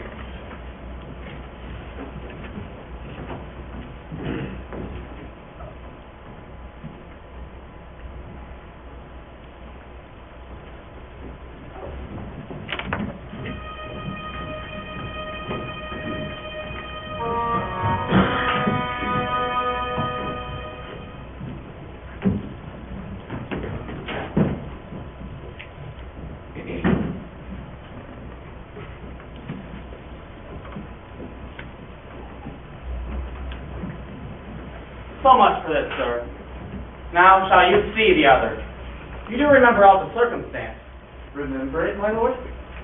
Sir, in my heart there was a kind of fighting that would not let me sleep. Up from my cabin, in the dark broke I, to find out them, had my desire, fingered their packet, and in fine, withdrew to my own room again. Making so bold, my fears forgetting manner, to unseal their grand commission, where I found Horatio, oh, royal knavery, and exact command, my head to be struck off. Is it possible? Here's the commission. Read it at more leisure. But wilt thou hear me how I did proceed? I beseech you. Being thus benetted round with villainy, I sat me down, devised a new commission, wrote it fair. But wilt thou know the effect of what I wrote? Aye, good, my lord. An earnest conjuration from the king, as England was a faithful tributary, that on the view and knowing of these contents, without debatement further, more or less, he should the bearers put to death, not shriving time allowed. So Guildenstern and Rosencrantz go to it. Why, man, they did make love to this employment. They are not near my conscience. Why, what a king is this? It must be shortly known to him from England what is the issue of business here. It will be short. The interim is mine.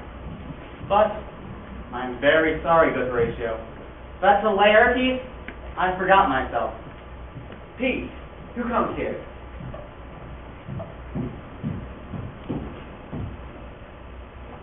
Your lordship is right welcome back to Denmark. I humbly thank you, sir. Sweet lord, if your lordship were at leisure, I would impart to you things from his majesty. I will receive it, sir, with all diligence of spirit. Sir, the king has bade me signify to you he has laid a great wager upon your head. Here is newly come to court Laertes. Believe me, an absolute gentlewoman, full of excellent differences, of soft society, and great showing. What imports the nomination of this lady? You are not ignorant of what excellence Laertes is, sir. I mean for her weapons, What's her weapon? rapier and dagger. That's two of them, but well.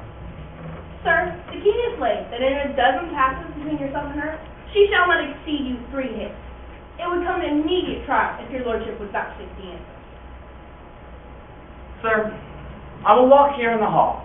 If it please his majesty, let the foils be brought. I will win for him if I can. If not, I will gain nothing but my shame and the odd hit. I commend my duty to your lordship. Yours. You will lose this wager, my lord. I do not think so. Since he has gone into France, I have been in continual practice. I will win at the odds. If your mind dislike anything, obey it. I will forestall the repair hither and say you are not fit. Not a whit. We defy augury. There's a special providence in the fall of the Pharaoh. If it be now, 'tis not to come. If it be not to come, it will be now. If it be not now, yet it will come. The readiness is all.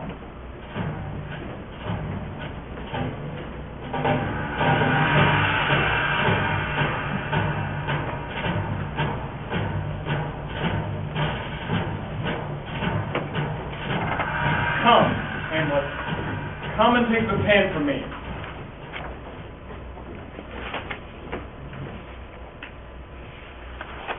Give me your pardon there. I have done you wrong. But pardon it as you are a lady. What I have done, that by your nature, honor, and exception roughly awake, I here proclaim was madness. Man, in this audience, let my disclaiming of a purpose evil free me so far from your most generous thoughts, that I have shot mine arrow over the house and hurt my sister. And satisfied in nature, and do receive your offered love like love, and will not wrong it. I embrace it freely, and let this brother's wager frankly play.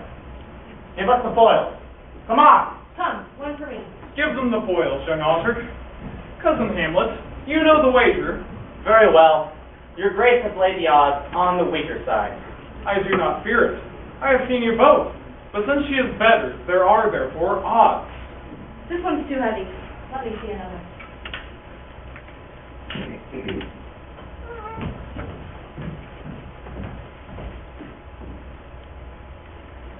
This likes me well.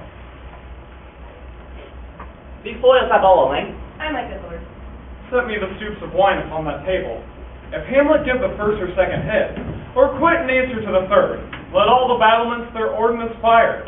The king shall drink to Hamlet's better breath. Then the cup a union shall he throw, richer than that, which 4 successive kings of Denmark have worn in the crown. Come, begin, and you the judge, fair or weary eye. Come, sir. Come, my lord.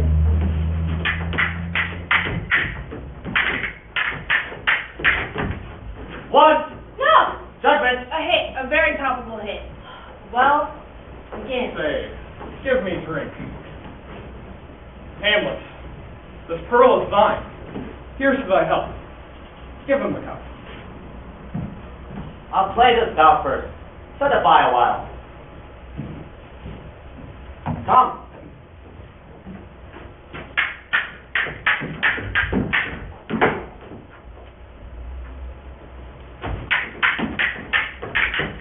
Another hit. What say you? Touch. Touch, I do confess. Our son shall win. The queen carouses to thy fortune, Hamlet.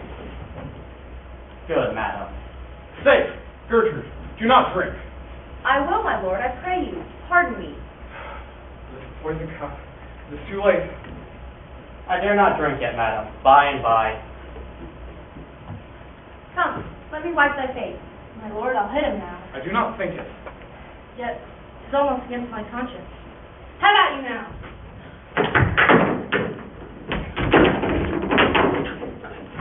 Thwart them! They're incensed! Nay! Come! Again! How is it, my lord? How is it, Laertes? Why, there's a woodcock to mine own fringe. I'm justly killed with mine own treachery. How does the queen? She swoons to see them bleed. No! No, the drink! The drink! Oh, my dear Hamlet, the drink! The drink! I am poisoned.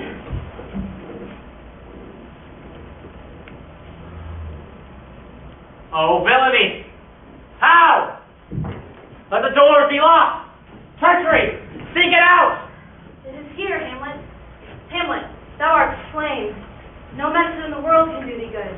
The treacherous instrument is in thy hand. Unbaited and inventive hath turned itself on me. Lo, here I lie, never tries again. Thy mother's poisoned. I can no more. The king's to blame. The poison venom too? Then venom to thy work! Oh, yet defend me, friend. I am but hurt. Here, thou incestuous, murderous, damn dame, drink off this potion! Is thy union here? Follow my mother. He is justly served. Exchange forgivenesses with me, noble Hamlet. Mine and my father's death fall not on thee, nor thine on me. Heaven, make thee free of it. I follow thee. The wretched queen, adieu. Horatio, I am dead. Thou livest? Report me my cause aright to the unsatisfied. Never believe it. I am more of an antique Roman than a Dane. Here's yet some liquor left. That's all right, man, Horatio. Give me the cup. Let go. I haven't. I'll have it. Oh, good Horatio. What a wounded name. If thou didst ever hold me in thy heart, absent thee from felicity a while, and in this harsh world, draw thy breath in pain to tell my story. What warlike noise is this? Young Fortinbras of Poland comes with the English ambassador. Give this warlike volley. Oh, I die, Horatio. The potent poison quite overcrows my spirit. I cannot live to hear the news from England, but I do prophesy the election night on Fortinbras. He has my dying voice. The rest is silent.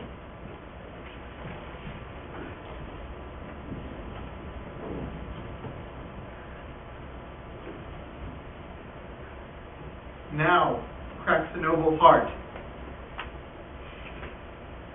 Good night, sweet prince, and flights of angels sing thee to thy rest. Why does this drum come hither? Where is this sight? What is it you would see, if aught of woe or wonder cease your search? This query cries on havoc. O proud death, what feast is toward in thine eternal cell, that thou so many princes and shots so bloodily hast struck? The sight is dismal. Now our bearers from England come too late. The ears are senseless that should give us hearing, to tell me this commandment has been fulfilled, that Rosencrantz and Guildenstern are dead. Where should we have our thanks? Not from his mouth, you from the Polack wars, and you from England are here arrived.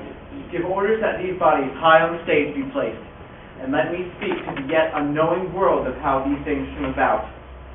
So shall I speak of carnal, bloody, and unnatural acts, of accidental judgments, casual slaughters, of deaths put on by cunning and forced cause, and in this upshot, purposes mistook, fallen on the inventor's head. All this can I truly deliver. Let us haste to hear it, and call the noblest for the audience. For me, with sorrow, I embrace my fortune, for I have some rights of memory in this kingdom.